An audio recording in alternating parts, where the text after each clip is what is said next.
Live. Let's see what it says here. It's experience your choose. You can participate. I don't have moderators. I do not have a moderator. All right, you guys. How's everyone doing? Dave here with Affordable Door and Gate. Camera's a little goofy, so I'm a little awkward of how I look at it. All right, so I guess it's Sean. That's how you pronounce it. Sean sent me some stuff. Got a picture. Kind of like a before and after here. I printed them out. Ta-da! I think this was the one. Was this the one? No, this is not the right one. This might be the right one. Look like that. It looked like that. It looks like that. So Sean asked a question. He's always a good dude. He's always filling up my email, which I appreciate. Asking me questions. I don't know. There's another one here. But anyways, he's changing out these doors, and you know, Sean, when you see this video, remind me where you're from. Is it Australia? I can't remember. But anyways, so he was asking about, you know, like a worker, second year in business, limited company, this 3 months in total. Somehow he managed to get into Horman, UK, which is pretty awesome. We were actually going to be a Horman dealer at one time, and then they ended up building a location here in Michigan that was a little farther away than our place here, and I kind of let it skate off. And oh, by the way, if you guys jump in here for some reason, obviously I'll just upload this, but if you guys jump in here and got any questions, feel free to ask. I'm just taking a little siesta for a few minutes. No kiddos tonight, so it's kind of nice. Anyways, so Sean, it sounds like what it is Sean was asking, like, you know, is he pushing his worker too much? Because they're working with this concrete a lot. And they got it sounds like it's all, like, it's when they come up to it to do a refab, you know, it's not level. And is he asking too much of his worker, you know? And, you know, I don't know. You know, I mean, obviously you're going to feel some resistance. One will be maybe pay or something like that if the worker thinks he's being undervalued. Another would be, so the way I kind of like to handle it is, obviously you gotta train, and this is just my opinion. You got to train in the garage doors, you know, an employee, person, whatever. You know, it takes about a year is what I figure it takes. Now, does it mean they got to be stuck with somebody for a year? Just depends on how fast they learn and how they're adapting to it. I typically like probably maybe about 2 or 3 months. And if they're catching on pretty quick, I like to throw them into a job. And what I like to do is I like to almost drop them off with a truck, all the tools, you know, and set them up for success. And then what I like doing is, you know, maybe I'll go out and do a service call or do something, and I'll make it very clear to them, say, hey, you know, if anything comes up, you know, you got a cell phone, contact me. I will help you through it. I'll be, you know, and I don't go very far away. Otherwise, I'll sometimes make sure if it's close to the shop. So there's a lot of different ways you can approach it. But if the guy seems like he's catching on and he's doing a good job, heck, I'd roll with it. You know, like I said, really proud and quite busy. He does most of the fittings for the last 3 years, but I've got a trainee, rollers, sectional doors, now easy fit. We have a lot of concrete panel garages. So I'm assuming the walls, because the sections you're putting up don't look like they're concrete to me. And if you got concrete sections, ooh, boy, you're in a different world. Normally need front building, you know, so it needs to be leveled out and stuff. Yeah, I don't, you know, when it comes to employees, you really just got to take your time and, you know, just feel it out. That's how it is. You know, I go into so many situations. I still think about it today on all these jobs I've been over the years. And I've gotten so many people that you know, they always ask me, it's like, well, what are you going to do? What are you going to do? Right. And I do believe in the whole, you know, piss poor planning, piss poor results. I do believe in that. And I think there's only so much you can do of planning until there's a point where you just go, screw it, I got to execute it. You go out and you just roll the punches.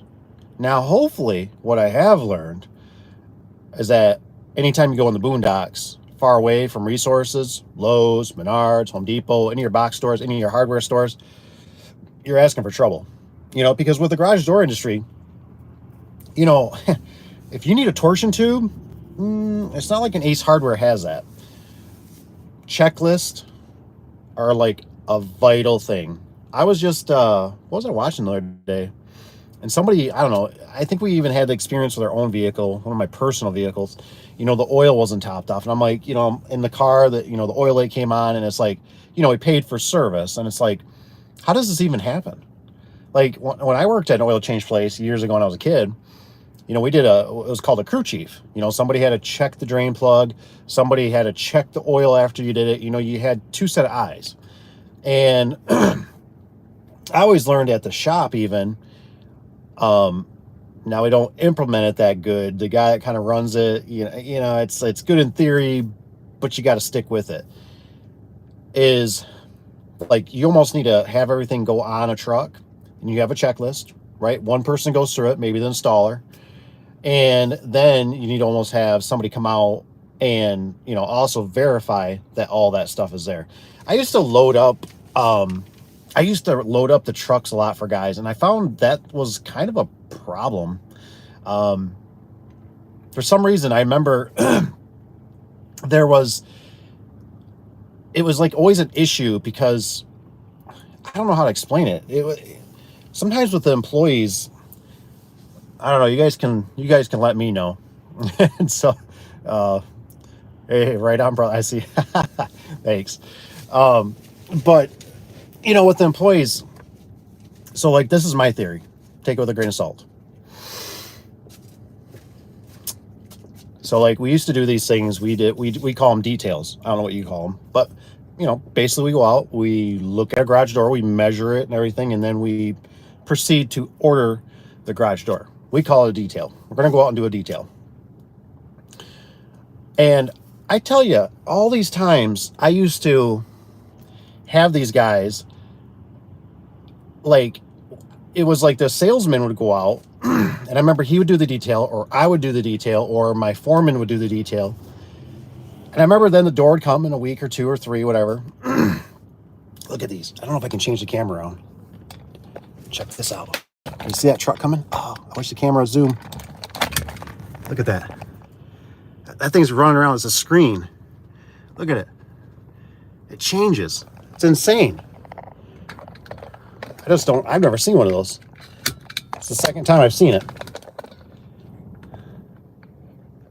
Oh well, squirrel. I got excited. Sorry. So, what I'd find out is these technicians would go out, right? And it was always like hilarious to me. Because they would go out and they come back. They'd be like, so who did the detail? And it's like, me?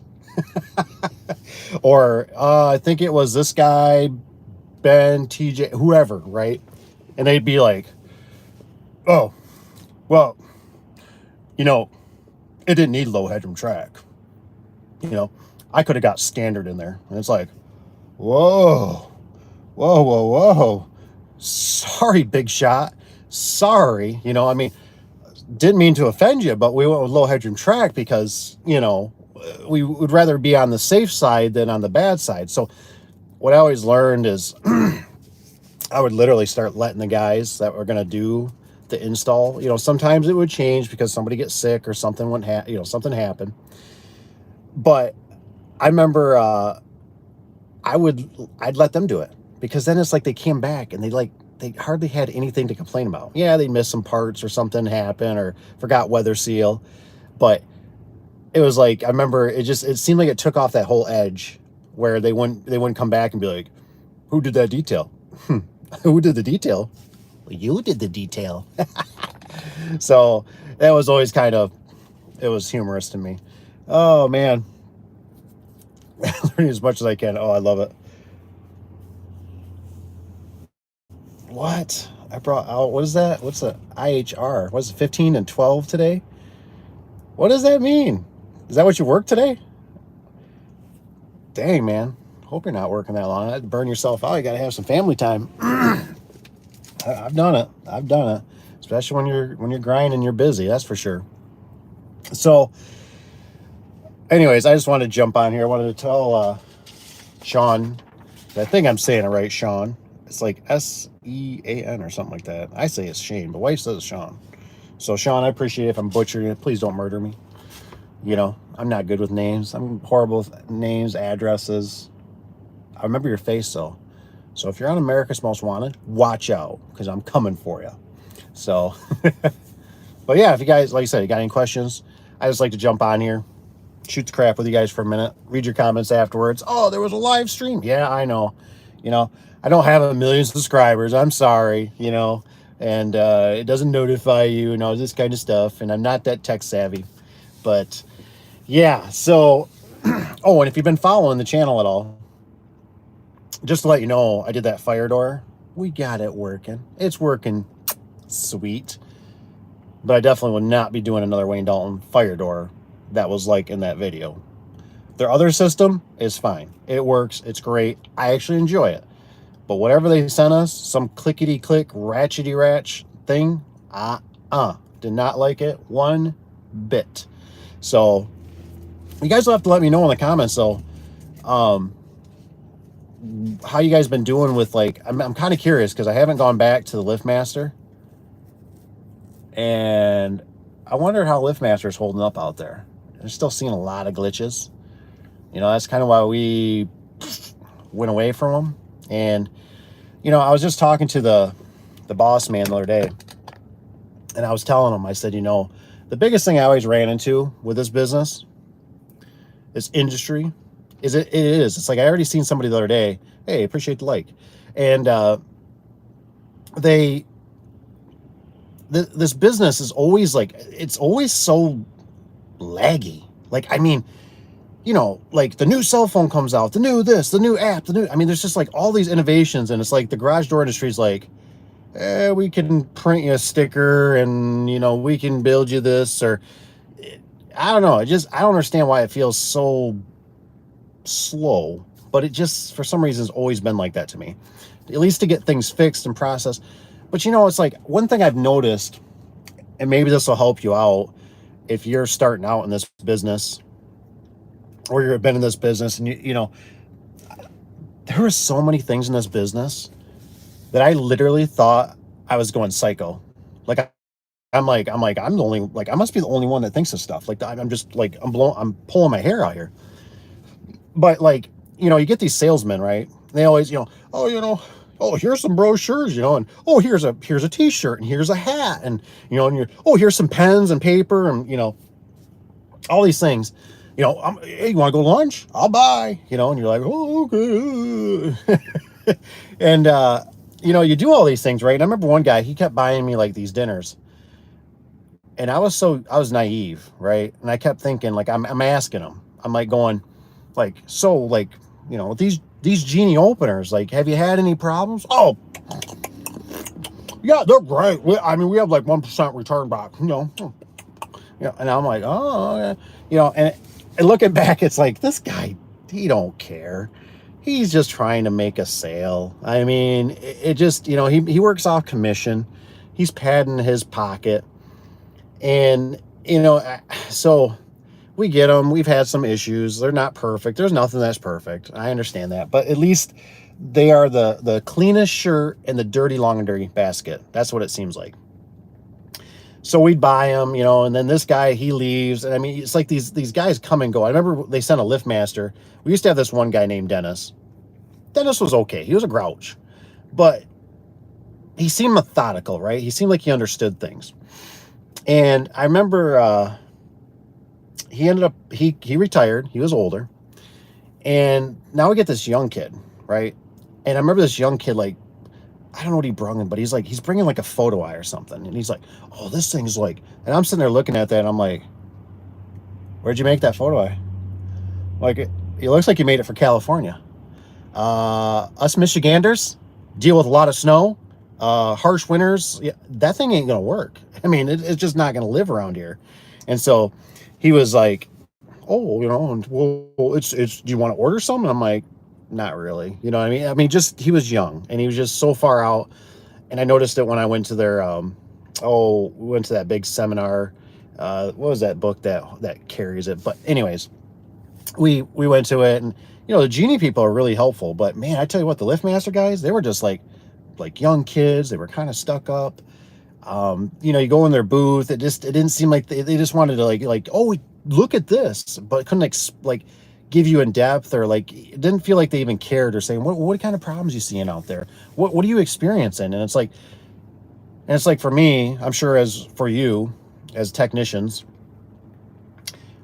all we want is we want the engineers, the people that bake these things and that, to listen. That's all we want, and understand the problems we're having, because we, me and you, we're the front lines. We're it, baby. We are the front lines. We go install something and that thing don't work. When you think about it, I mean, for example, I would rather do fencing. Now, I'm not saying hey, I like fencing, right? But if you think about the concept of it, fencing you put up right around a perimeter, right? Nobody evaluates every piece of wire in that fencing, right? They don't vent, I mean, they might look at the contour a little bit, or there's a gap where Fluffy can get out.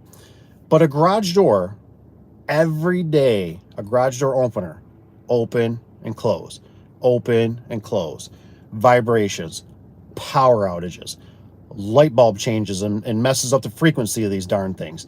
I mean, there's just so many variables in these darn things. And one service call, you probably almost cut into about half of your profit. You know what I mean? Or more. And so, and then now you got a customer that looks at you, or they think you're not what you are, or you can't do, but you're going, it's not me, it's this product. You know what I mean? Does anybody remember? Oh, I love this. Does anybody remember the curly cube light bulbs? I was just telling my buddy about this the other night. I remember they came out with the curly cube light bulbs, right? The spiral ones that light up, that are energy savers. And nobody realized at the time, right, that you can't put those in garage door openers. Why? Why, might you ask? You young buck that's watching. Because they would throw off a frequency within the 5 minutes when the garage door is closed, and it might kick the door open. It might block the signal. They did all kinds of weird things. And so I remember I was like, oh, I read a posting, or where they send you something in the mail, LiftMaster or whatever. And I'm like, oh crap, we can't use these. But of course you go to the customer, and the customer's like, oh, here's a spiral light bulb. Put this in, please. And it's like, you're like, oh, okay. And they're like, it's gonna save me all this energy, my electric bill's gonna be cheaper. Oh, okay. You put it in, right, not thinking, it's vibrating, it doesn't light up as good as it should. You're like, oh, whatever. It makes the customer happy. And you didn't realize that you were making a death sentence for yourself later on. So I remember this one lady, she was in Holland, which is probably roughly an hour-ish away from the shop. And I remember I installed it, right? And I'm like, she calls up, I don't know, it was maybe a month or two later, and she's like panicking. She's like, I think somebody's got my garage door remote code. And I'm like, what? I'm like, what, Mrs. Jones? Are you serious? I'm like, these are a billion codes. They rotate. That's impossible unless they push the button. And I've never heard of this. She's like, yeah. She's like, well, I need somebody here right now. She's like, I left and my garage door was open when I came home. And I'm like, oh, okay. I'm like, and she's actually in a pretty decent area, but I'm thinking to myself, hey man, Uncle Dave installed it. That ain't no problem. I'm the best in the West. I did it right. I did everything. I crossed everything, dotted everything. And so I remember I go down there, right? Drive down there. I get there and I'm looking at it. The first thing I notice, it's got dual lights on it, right? The one is one of those curly Q light bulbs. The other one's the one that I put in it. You know, that's just a incandescent old school light bulb. And I'm like, I go, so when did you change that light bulb? Oh, about a week ago. Oh. And I said, and when did you start having the problem? I don't know, about a week ago. Yeah, see that light bulb right there? You can't use that light bulb. Really? Yep, can't use it. Oh, well, I didn't know, you know, and it's just one of those things. They weren't educated, but one of those things. I ate it. I ate the cost. I ate the gas. Things you learn. So anyways, I'm going to wrap this up. I've already taken, looks like 21 minutes of your time. I don't think there's any questions on here. So, but you can always comment. And like I said, they don't pop up on my phone. The iPhone does not like you guys. I mean, the Samsung was great. It always popped up all the comments. But if you have a really serious question and you want me to make a video, if you don't mind, if it's personal, just make sure you put in it, hey, personal, please do not share this. And I will respect that. But you can always email me at it's Daveadubson, it sounds like. So it's Daveadubson at gmail.com. That's always the best way. I'm not real fast. Sometimes it almost takes me a week or so, to get back to it or make a video. It's just busy. Holy cow, we got 2 likes. We got 2 thumbs up. Oh, you guys are great. I love it. Always educational. Yes, I have years and years. I mean, what am I going on now? 18 years? I think 18 years. 06. I think it was May 24th of 06 is when I started. Hoorah, man. And I tell you what, it has been a ride. I mean, I started I about guarantee right now, if you're starting, this is the time like when I started. So it's like you're on a roller coaster, baby, and you better hang out, because I think we're going to be going through another 08. And if you're like, 08, I'm too young for that. Well, it's kind of like recession time. People hold back. I tell you what, man, that was some hard times. That was just not good, man. Not good. No problem. Glad you guys are learning stuff from the videos, that's for sure. I try, man, because I tell you, when I started out, I had nobody. I had to go into a Barnes & Noble and you buy this book, then you read half of it and you're like, this thing's junk. You know what I mean? Like, it's crap. And you just I just spent $21 of my hard-earned money, or $27, $30, $40, whatever they cost. It was a lot. And, but, man, I remember when I started in the 06, we were riding high. I mean, you just put yourself, you could just put a sign out by the road. Literally do a garage door at somebody's house and put a sign out by the road, and you'd get 3 people. It was guaranteed where I lived in my area. I mean, it was just it was so saturated, with work. It was insane. It was just insane. I mean, you just walk and somebody, do you do garage doors? And you're like, yes, I do. And they're like, oh, I need somebody like you. And you're like, oh, what do you need? And they'd be like, I got 3 garage doors in your place, or I got a shop, or I got a business, or this. And the guy that's servicing me now sucks. And so it was so easy. And then all of a sudden, the bottom fell out. And I remember it was brutal. It was so brutal.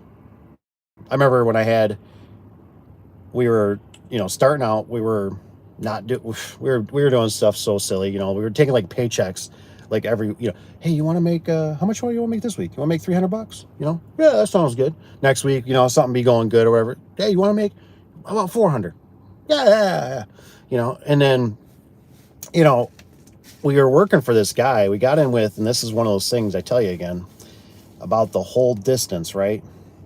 The distance. It's like real estate, right? Location. Well, with business, it's distance.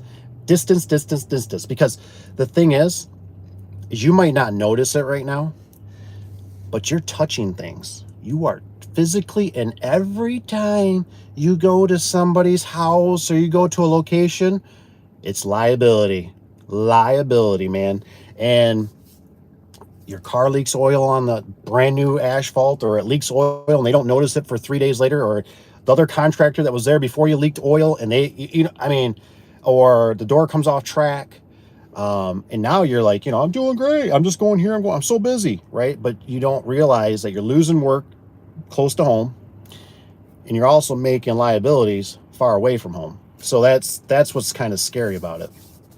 And so you got to watch it. But anyways, we were doing, it was like Great Lakes or something. It's like an energy company. So we were doing like the whole west side of the state of Michigan, and it was through a fence guy. And I remember this fence guy, it was great, man. We were like, we could charge what we want. We weren't trying to rake the guy over the coals, but we charge what we want, right? We'd jump in a truck and we'd start the clock. Boom. We'd start like $65 an hour. I think that's what our service calls were back then.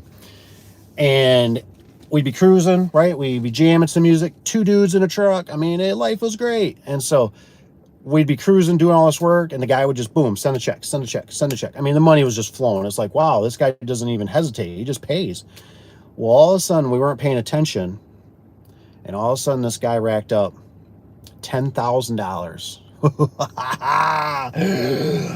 And when you're talking about a company that only has maybe $2,000 to $3,000 in the bank account, I mean, that's how, you know, small we were.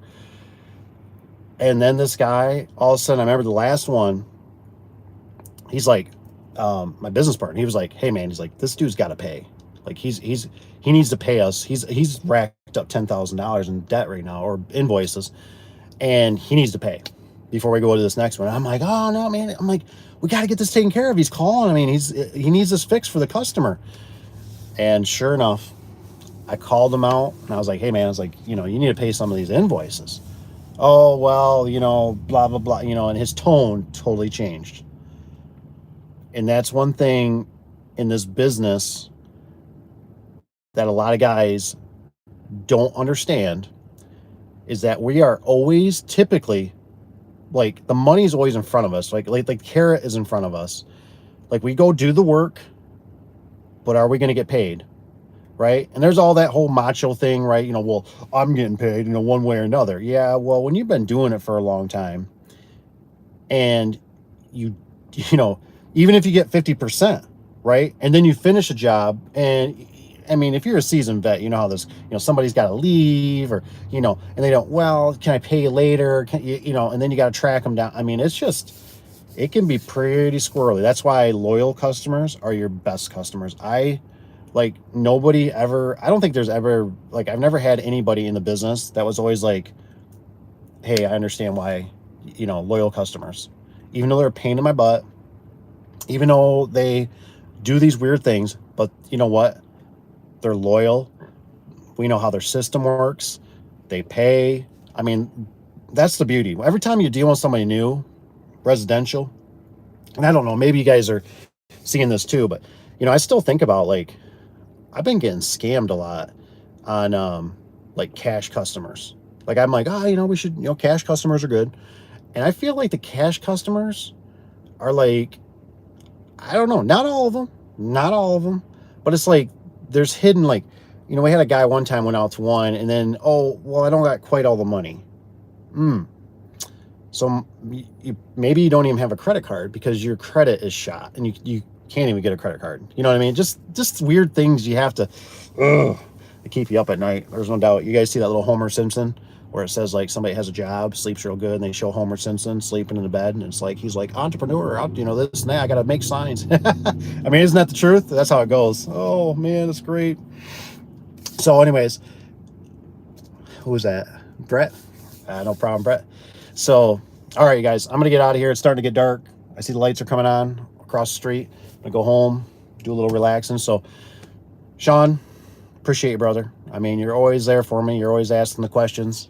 And if you got anything else on the topic, like I said, you know, pretty crazy stuff, man. I tell you what, he does harder stuff than us. Look at this.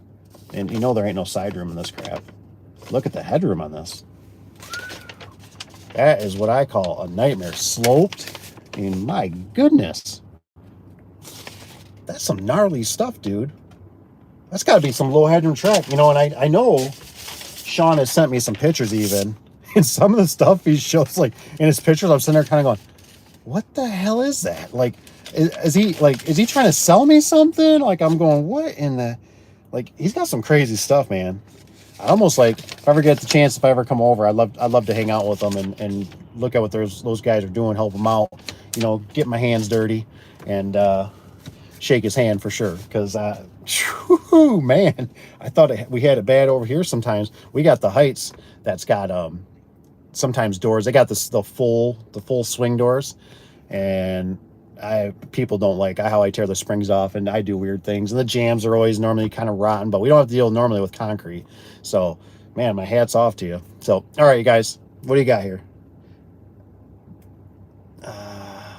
Do you do a bunch of gate work and opener? Just wondering how different from doors it is. So that's a great question. I got some videos coming out pretty soon of us doing kind of a, like, how we do it, you know, in like little segments.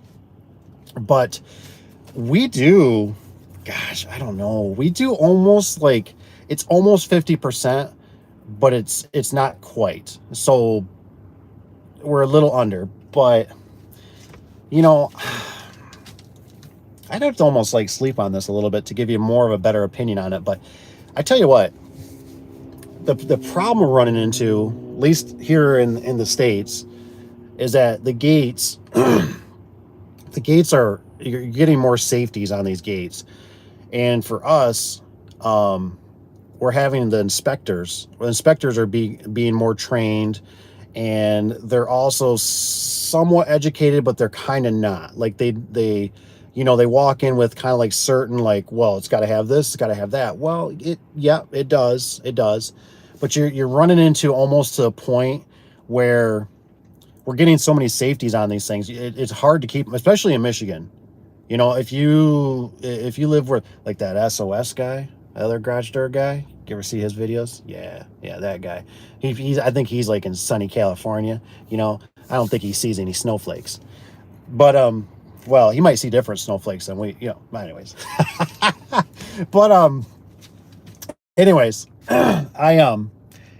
some of this stuff I just look at it and I'm like, where the heck are you guys living, man? Like, I'm like, this stuff doesn't work, you know, with these photo eyes. And then, like, have you guys noticed? I mean, it's like the weather is getting so weird in the world, right? I mean, even here in Michigan, it's like the weather's just being different. We get storms that just, you know, just everything is just different. So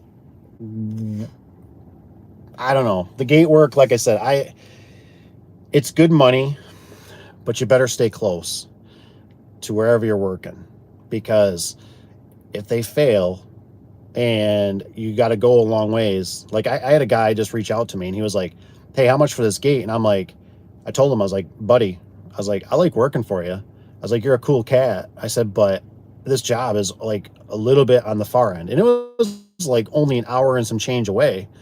But I kept thinking, oh my gosh, there's almost like, I was telling the wife one day, I said, you know what's kind of funny? I said, when you think about it, I said, I've never had to mix concrete for a garage door. Never. Now, I've had to drill into concrete and stuff like that. But when you deal with gates, it's a different animal, because, you know, now you're setting poles. So now you got to get with concrete. Concrete is like a horrible nightmare. I mean, you got to bring water. You got to bring a wheelbarrow. You got to bring a post hole digger. You got to bring whatever, the concrete saw, the big one. You know what I mean? There's just like so many more variables in it, where in the perfect world, this is just my theory, I always wanted to veer towards more like commercial, and I wanted to veer towards like commercial and new installs, all of it, either just doors and openers, you know, combined, if that's what the job's spec'd out. Because this is how I look at it. When you go to a residential, you have no clue what you're getting into. Now, you can eliminate some of that by having the customer give you pictures and, but some guys don't do that, right? Because they're just in such a rush, right? They just think, I got to go. I got to get to this. I got to, I called them. I told them I'd be there at, 2:30. I got, you know what I mean? And how many times, I mean, I'm guilty of it. You show up there and you're like, oh my gosh, you're like, it's Wayne Dalton, Torque Master, and I don't have a tube on the truck.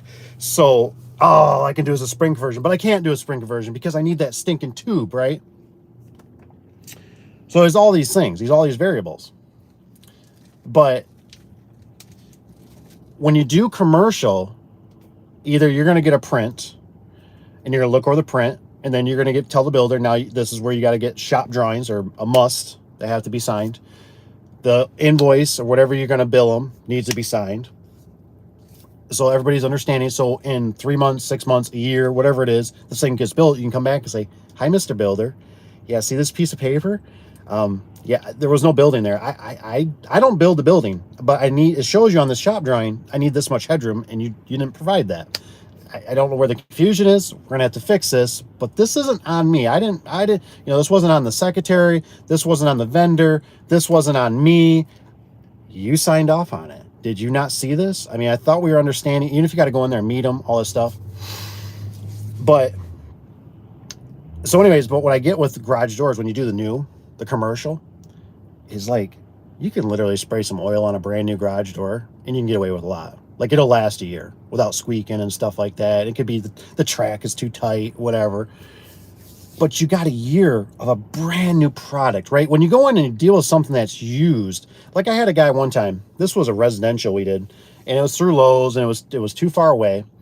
And I remember somehow the manual got left behind. And this guy reads the manual, right? The window section's in the top.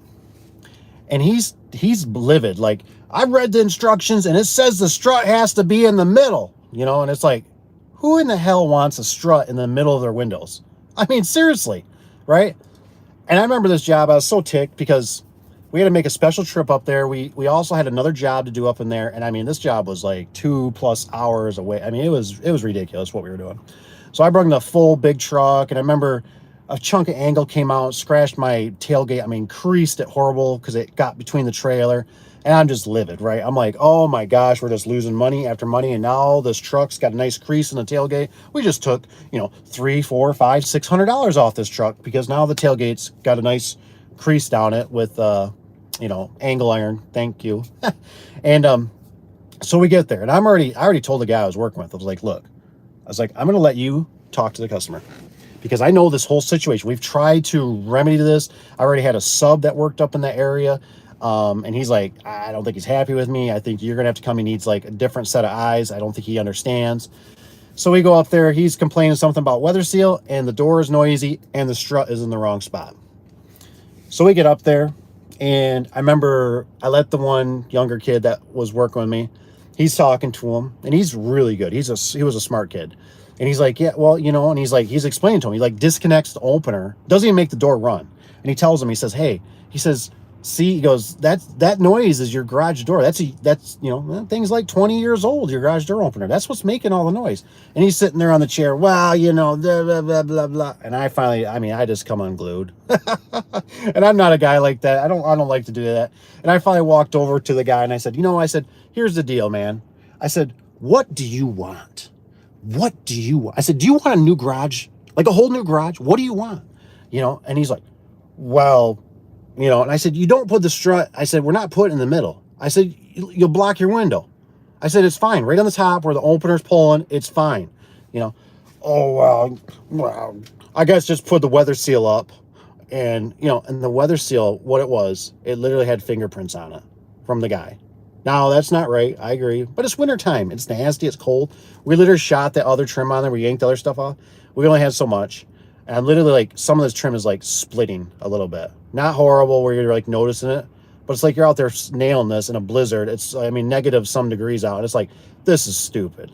And it's like, man, the trim that he had on there, the weather seal, was better, this old stuff, than what I'm putting up. But the visual concept of this guy has to have new weather seal, and then he's going to quit bugging Lowe's to quit bugging us.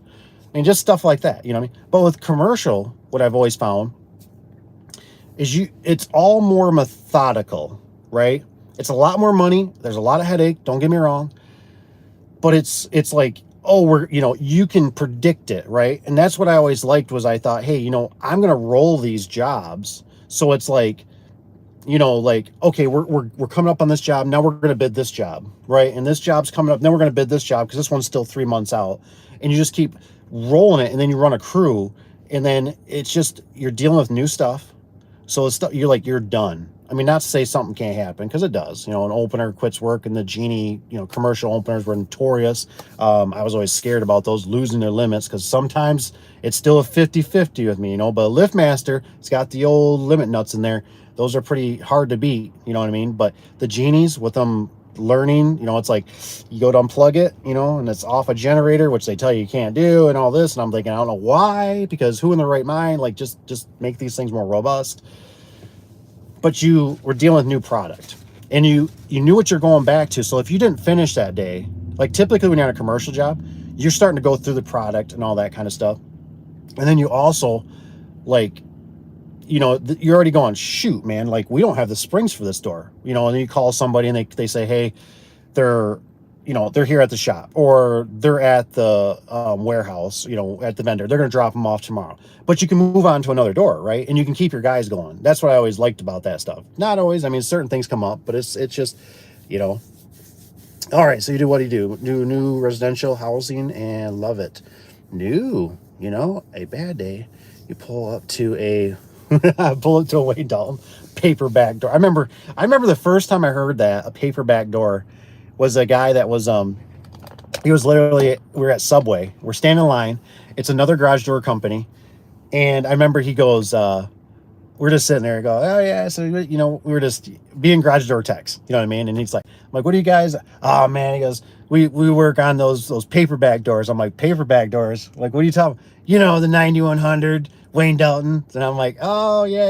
I was like, dude, I never heard that called that before, paperback door. I was like, and I was like, because that's kind of what they are, So I always thought that was hilarious. But yeah, I mean, one reason, I don't know, the one thing you got to watch, and I'm sure you got this figured out probably, but what I noticed was when I first started my business, residential was super hot, right? It was the whole 2008 stuff going on. And I seen a lot of my garage door guys get wiped out, close their doors, change hands, because they were so embedded with these builders, and they were just boom, boom, boom. They had so much product, and they were already doing this stuff. And the builder went awry, went out of business, whatever, and they didn't pay their subs. So one thing you always got to watch with those builders is that, and the one builder we had, which was a big one, I remember I wanted to get in with them. I was so like, oh man, I mean, brand new SUVs, brand new trucks, I mean, houses just going up everywhere. And I was like, oh, we got to get with this guy.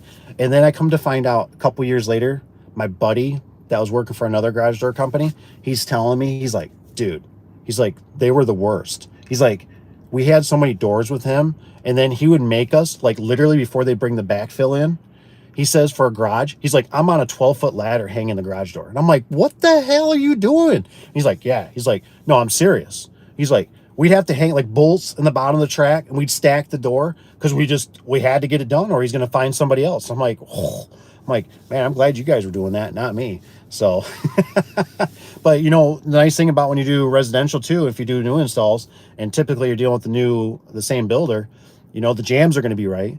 You got fresh meat to work with, the wood, everything. So that's always nice. And then the best part too is you're not hauling scrap and garbage, the old doors. I mean, that stuff adds up. I mean, I don't know if we charge, I think it's like 20 or 40 bucks to haul away wood doors, because they're a real pain in the butt. And then I found out what really was the better thing to do. If you never thought about this, just take them to the landfill if you got one that's close by. We used to cut them up, put them in our dumpster, and yeah, me in a skill saw, I like to chop my knee off. So it was just stupid. It's really dangerous. Don't even it's like, you know what? We're just going to charge an extra 40 bucks. And when it's in the back of the truck and you already got two guys in the van, just take it to the landfill, dump the darn thing, and just pay the 20 bucks or whatever they charge you, $17, and just get rid of the darn thing and be done with it. So, all right, guys. Hey, I really appreciate you guys being here tonight. So, but like I said, you can always email me. If you got any questions or whatnot, want to make a video, like I said, if it's anything, I love it because it opens up my mind. Because I just sit, every day kind of numb when I'm just like, and then I hear somebody say something like, well, what's your opinion on this? And I'm like, oh my gosh, that's a great question. Why didn't I think of that? So, all right, guys, hope you have a good night. And I'm going to try to shut this off. It's getting dark and it's not nighttime. Have a good one. Thanks.